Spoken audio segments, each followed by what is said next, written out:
going to be arraigned for a fourth time tomorrow in the state of Georgia. Trump reportedly waiving his right to attend, so he will not be there. But this as a number of groups are trying to have Trump's name removed from ballots across the country on the grounds of the 14th Amendment.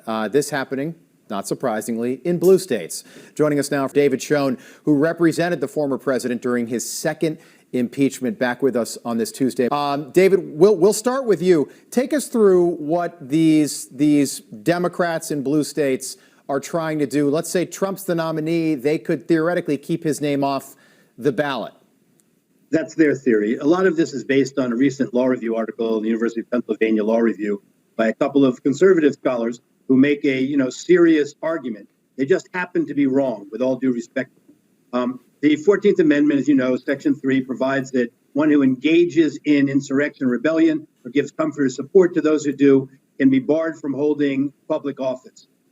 There's so many problems with, first of all, it's so subject to political partisan abuse. As we see, it denies the right to vote for a candidate of choice, the essence of democratic society, as the court has said.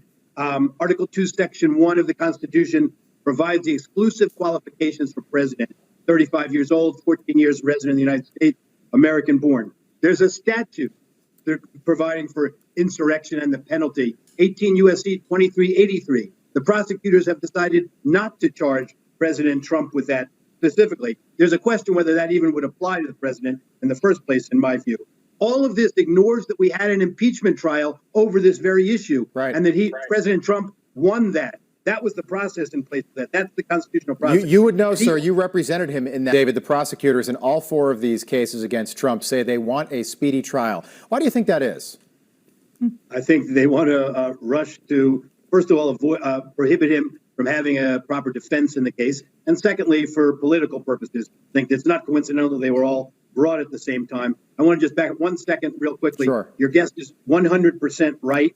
And part of the reason for that it's so abusive here is these scholars argue that it should cover a broad range of conduct and indirect support, and that there doesn't need to be a process. We know that's wrong from an 1869 case called Griffin's case, in which they threw this out saying you have to have a process here. Justice Chase, sitting as a circuit judge in that case, said so. He said it's up to Congress to make the proper rules and processes here. We cannot unilaterally deny the voters the right to vote for the candidate of choice. Good point. Good point.